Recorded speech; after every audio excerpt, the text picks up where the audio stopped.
What's good? We had to do another video.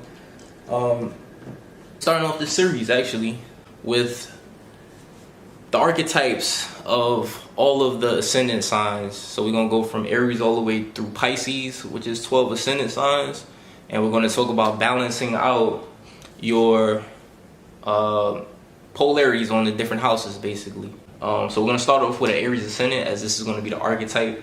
Normally, most modern or Western astrologers go by Placidus house systems, as this is a very popular system. But what I'm going to do is I'm going to use whole sign houses systems.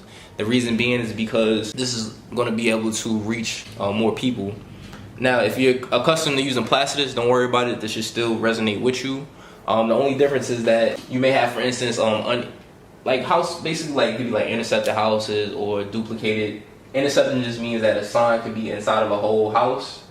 Duplicated can also mean that a sign basically can be on two house cusps. Like say for instance, you got Taurus on the second house cusp and the third house cusp. So it can range out. But we're going to use whole sign houses. So each sign is going to belong to each house. So we got Aries is going to be 30 degrees. It's going to fit into the first house. Taurus in the second house. You got Gemini in the third house.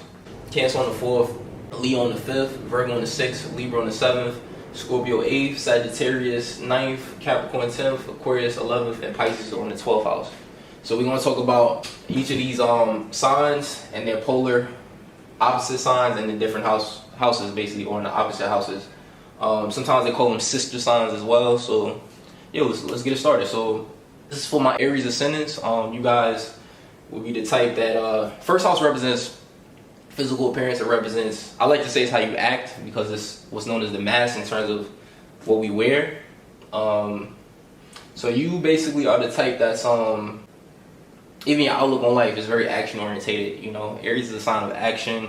You could be very independent, very impulsive at times, very much of a go-getter, a leader, a pioneer. These are the positive sides. Negative side is a bit selfish, maybe a bit dominant, it's ruled by Mars. Mars is the god of war, so you guys can be a bit impulsive, but maybe combative at times, you know what I mean? Because this is a warrior type of energy. This is how you come off. You do your own thing at times. You may rub people the wrong way, you know what I mean? Because you guys could be very straightforward. Again, you could be competitive too, right? Independent, selfish. Those are keywords. So, in the house of relationships, this is how you need to be in your relationships, because you're a bit independent and you do your own thing and a bit straightforward and competitive. You need to be a Libra in your house of relationships or partnerships. You need to be balanced. You need to be harmonious. You need to be fair in your relationships. If you're overly aggressive, independent, a bit selfish in this area. Now, on the flip side, how we balance out these areas is if you're vibrating more in this polarity to where you're more fair, relationship orientated, peaceful, harmonious, you need to get back to being a bit more independent and kind of having the courage and bravery within yourself, basically. Of course, planets can change it. Like say you might have a stellium in a certain house, so you'll have a lot of energy within that house, but this is just the overall theme. So again, fairness, being a diplomat, because Libra is a sign of the diplomat, is peaceful.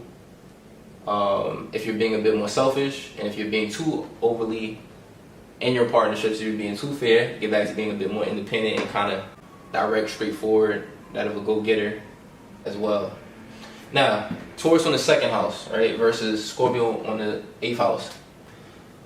When you got Taurus on the second house, you know, you value stability, you value security, you value getting to the money. You could take a more slow approach in this area. And this house represents values and our own self-esteem too, but values and resources, right? Our money, our possessions.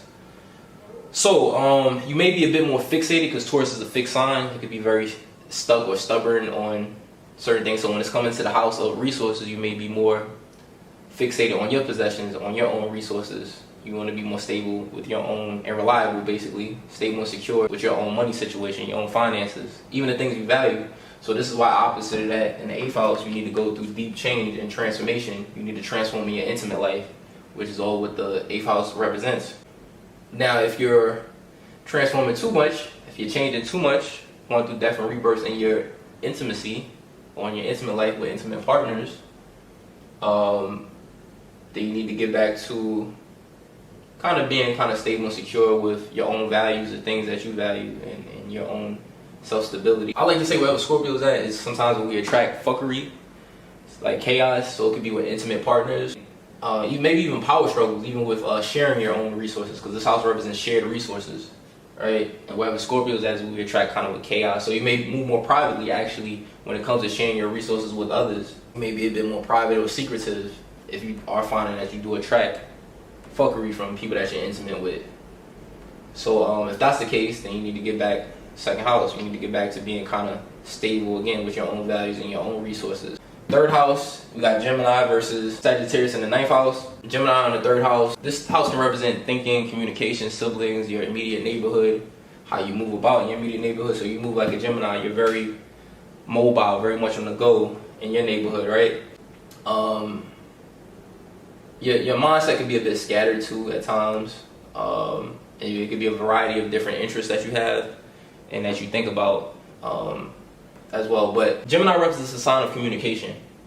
So it could be a lot of communication, and your mind may be in this area, which represents siblings and relatives, neighbors.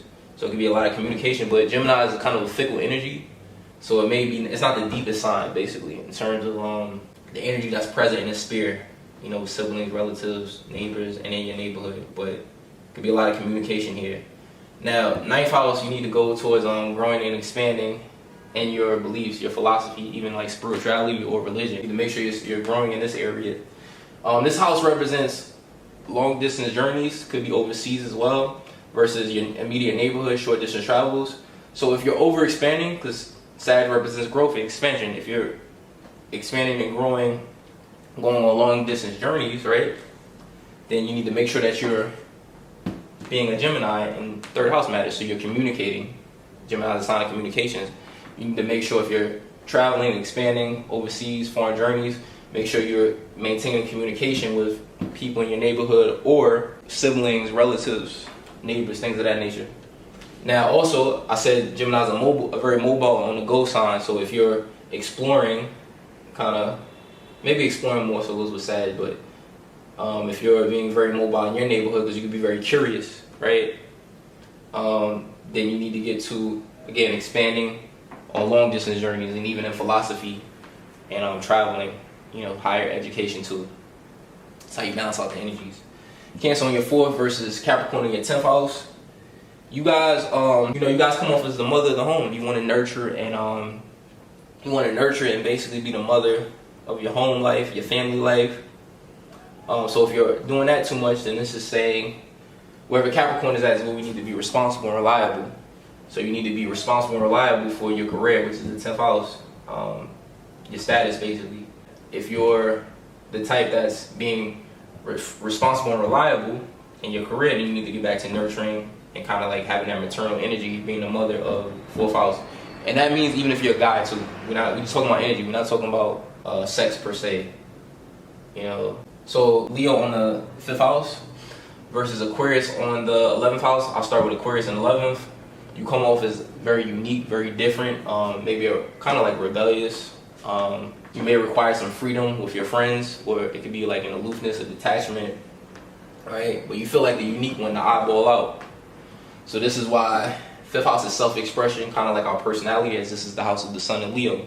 So this is why you want to be seen and noticed, basically, in terms of just how you come off, or you self-express like a Leo, because you feel a bit unique and different amongst groups of people, friends. 11th house.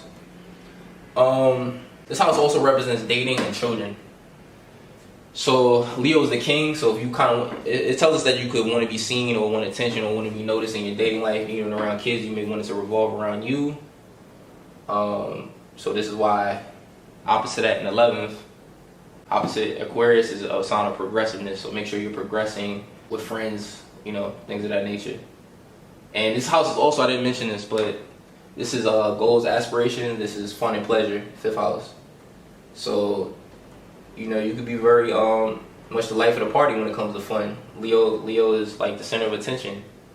So again, make sure if you're overly doing in this area and doing that, you want to get to progressing in your goals and aspirations, whatever that may look like for you. Let's go to Virgo on the 6th versus Pisces on the 12th house. So, wherever Virgo's at, I told you guys before, is where you want to self-improve versus Pisces is where you want to where you self-sacrifice. So you want to self-improve in your work, right? You want to self-improve in your work, your daily routines. So this is why opposite of that, this 12th house can deal with sleep, restoration, isolation. You need to make sure you're self-sacrificing and giving, because Pisces is a very giving energy. You want to make sure you're giving towards your sleep and rest, because you're the type that wants to self-improve in your work and in your daily routines. Also be mindful being overly critical with coworkers and employees, as you can come off in this manner when you have Virgo here. Virgo is a picky energy. Alright, so you could come off in that manner and you can attract that from other coworkers if you're being that way too much. So that's just something to think about, you know, balancing out these energies basically. Make sure you're giving to rest, to your sleep state, which is the 12th house. I think that's pretty much it, you know. It's the Aries archetype and how we balance out polarities. In terms of these opposite energies and opposite houses. Sometimes they like to call them sister signs. We got more videos coming soon. Stay tuned. Alright, y'all. Peace.